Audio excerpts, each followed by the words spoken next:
This video is brought to you by boot.dev. Learn back-end web development the real way by actually doing it and open the door to a new career on your own terms. Click the link below and use offer code SKILLUP at checkout to get 25% off an annual subscription. More details after the video. Alright, so Capcom gave us a strict 10-minute limit for these RE9 reviews, so let's not waste any words. Resident Evil Requiem is awesome, and if you like Resident Evil games, you should go out and buy it right now because you're almost sure to love this. But if you're not an existing RE fan, I don't think this is the right jumping in point, but we'll talk more about that later. For now, here's some cool gameplay with some music behind it.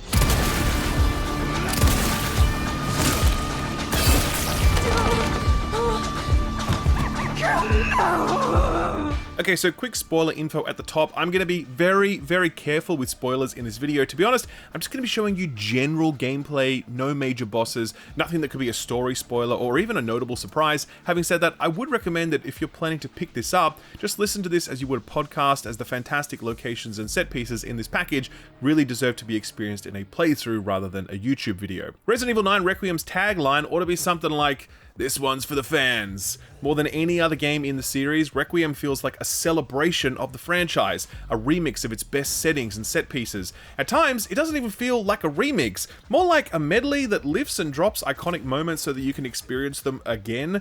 It's so self-referential that Requiem may not hit the mark for some die-hard Resident Evil fans who are more interested in seeing the franchise evolve rather than just pat itself on the back.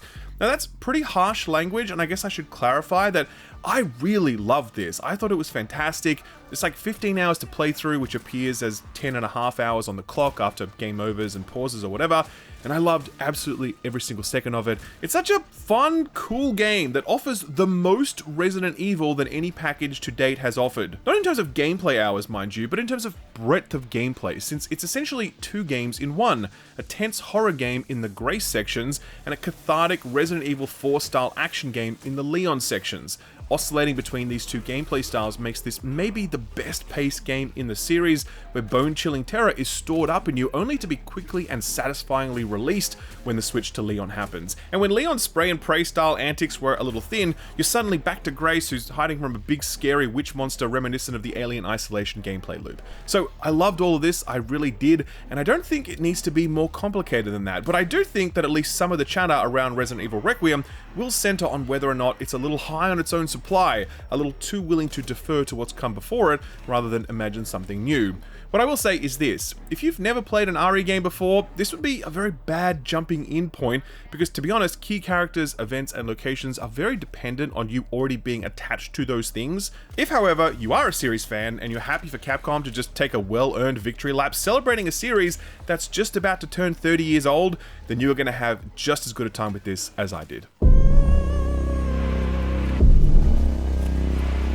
Alright, let's do a quick bit on performance. I was fortunate enough to be able to test this on 3 devices. The PS5 Pro, which is where I did my complete playthrough, the Switch 2, which I tested at Nintendo HQ a few weeks ago, and a PC. Spoiler alert, they're all a good news story. Turns out when you use the RE engine for RE games instead of Monster Hunter, things work out just fine and dandy. On the PS5 Pro, I played with ray tracing on, which gave me an absolutely rock solid 4K 60 FPS. There's also a 120 FPS mode available if you turn ray tracing off, but I think that's kind of overkill for a Resident Evil game given how slow it moves, so I think the ray tracing option is the better one here. Absolutely flawless performance on this device, no frame drops, no visual glitches, no hard crashes, just flawless. Love to see it. The Switch 2, I'll say that I only played a little bit of it when I visited Nintendo HQ a few weeks ago, but I came away very impressed. You can expect a frame rate of somewhere between 45 and 60 FPS, though I couldn't confirm the exact number. The trade-off is in image quality though, since you'll definitely notice some dynamic resolution scaling and or AI upscaling kicking in. Having said that, it still looked more than fine, especially in handheld mode, since the screen is smaller and those lost details are harder to spot. Finally, I tested this on a PC, and holy shit does this run well. Now, to be clear, I did test it on a 4090, sure, but the amount of headroom I had when absolutely maxing out settings made me very optimistic for what lower spec hardware could achieve. For example, 4K max settings, DLSS off.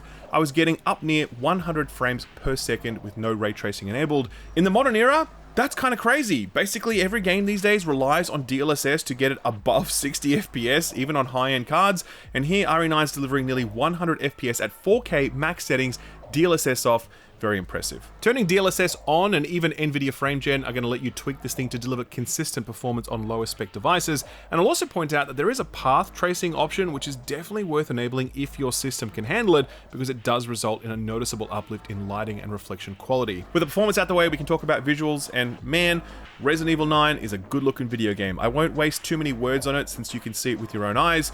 This is a real showcase of late stage, current gen graphical fidelity. Games like Yote and Death Stranding 2 set a benchmark for visual grandeur at scale, whereas Resident Evil 9 shows how much minutia can be packed into tiny rooms or alleyways or corridors or enemy types. Spaces are generally small, and so Capcom's artists packed an incredible amount of visual detail into every scene and then lit it with the most incredible lighting you've ever seen, especially if you're fortunate enough to be able to turn path tracing on for PC. It's just a really sumptuous looking game that reminds you what a good old-fashioned AAA studio can do when they know their engine really well and they spare no expense. Leon, have you located Victor? Resident Evil Requiem is a tale of two: the naive Grace Ashcroft, who never could have imagined a world of such horror, and Leon S. Kennedy, a man who's long since forgotten what living in any other type of world was like. Resident Evil games have had their high points and their low points when it comes to storytelling. At their best, the reveals about the nefarious Umbrella Corp are tantalizing, always sparking our imagination about what else Umbrella might be up to, so that every new reveal leads to 3 new questions. At their best, Resident Evil games deliver memorable characters who ooze personality, the way the pustules on their skin ooze unhygienic body fluids. I'm going to say that Resident Evil Requiem does deliver on the Umbrella intrigue front, but it's pretty weak on the character front, but others may disagree. Where it's not good is in the plot. Again, no spoilers, but honestly, the plot here is just a total nothing burger. It just spins its wheels for a while before suddenly revealing all of its hands in the final sequence, and you're like, oh, was that it? It teases things as it goes without ever building them iteratively, and massive stretches of the game can run with almost no story content at all. I'm disappointed because it had a really strong opening that's incredibly well told, making this feel like a mystery that needs to be solved, but it's really not. It's just generic Umbrella up to their old tricks again sort of stuff, but there are a lot of lore drops here that tie into the broader Resident Evil storyline, so if you're into that stuff, then there's a lot to chew on here. Grace, as a storytelling device, is quite constrained by her gameplay conceit. She's meant to be terrified all the time because her sequences embody the horror side of the Requiem equation, and she's also riddled with self-doubt owing to events in her past. While she does have her defiant moments when she's able to stare down a terrifying foe, she never really finds her feet as an essential character in the Resident Evil pantheon. Leon, of course, is Leon, and he's just the same as ever. I mean, no one dishes out a one-liner quite like this guy. I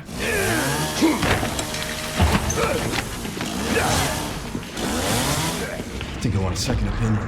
Leon's presence in Requiem is pure catharsis, both narratively and in a gameplay sense. Narratively, he's our boy, and he's back. Yeah, he's older and slower, but he's still got it. He's your classic last-action hero, and while our view of him doesn't evolve in this story, it's just nice to see him roundhouse kicking stuff in the face once again. But in a gameplay sense, Leon is cathartic because he is the release that comes after the tension of a Grace sequence. And this brings us to the best thing about Resident Evil Requiem: its incredible breadth of gameplay and how that breadth is deployed to deliver some absolutely unforgettable set pieces. As I said earlier, this is the most Resident Evil that's ever been put into one package. You got your first person and your third person, you got your horror and your action, you got your new protagonist and your comfort pig, you got new locations and some returning ones, you got some classic weapons and items and some stuff we've never seen before. It's all here, man, all in one package, and Capcom have squeezed every ounce of potential out of this formula.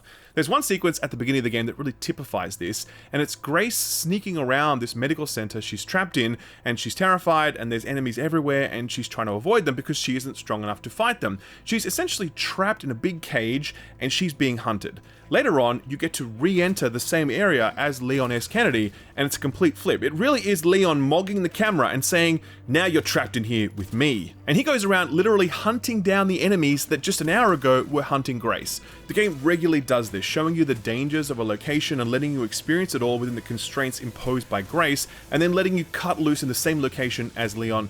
It's awesome. But it also must be said that the benefit exists the other way too. And what I mean is, Leon is a killing machine, and it can be really nice to take a break from that relentless action and then slip back into a slower, scarier Grace section. That breadth of gameplay and that pacing is just fantastic, and I think this is what Resident Evil 9 Requiem will be remembered for: its embrace of all parts of the Resident Evil experience. First person, third person, action, horror, old, new, all of it's good, and it only gets better when you put it in a blender and set it on high. But like I said at the top, Requiem also fails to move beyond the franchise's history, and it's nowhere near as bold or risk-taking as Resident Evil 7 or Village were. Not everyone loved those games as much as they loved the original series or their remakes, but those were unmistakably Capcom taking a very big swing at what Resident Evil could be, and as such, I think they'll age really well, because they each deliver things you can't get from any other game in the series. Requiem is a retreat to safer territory, characters we know, locations we've been to before, gameplay set pieces we've played, even bosses we've already fought, and so I do think that at least a few people will lament that Requiem feels a little too familiar. Cynics might say it's recycled content, but personally I land somewhere else. I think this is Capcom just giving the fans what they want in this, the 30-year anniversary of this legendary franchise. In the context of that milestone, Requiem is kind of perfect, since it does feel like a celebration of everything that's come before it, and I couldn't help but be swept up by its confidence, its polish, its pacing, its tense horror, and its intense action. I absolutely love this, I think it's awesome, and I strongly recommend it to you.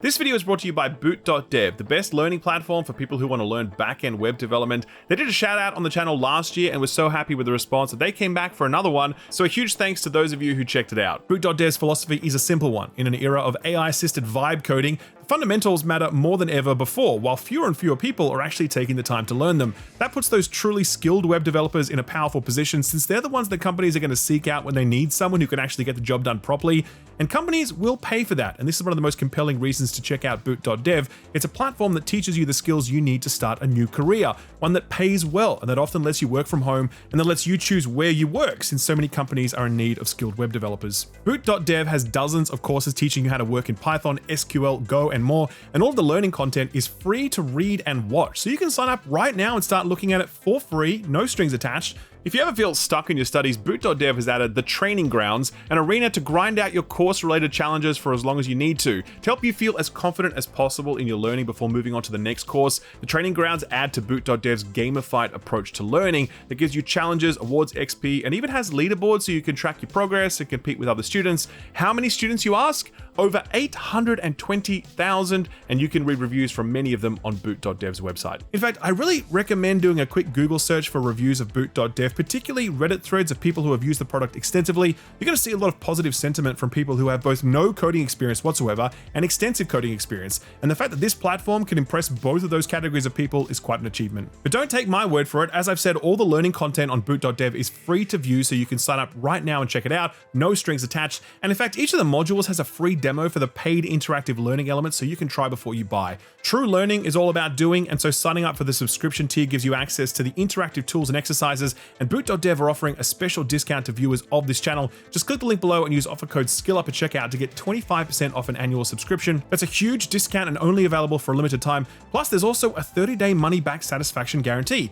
So if you're unhappy for any reason at all, just get your money back, no questions asked. Click below in either the description or the pinned comment and use offer code SKILLUP for that 25% off an annual plan. Thanks to Boot.dev for sponsoring this video, and thank you for watching it.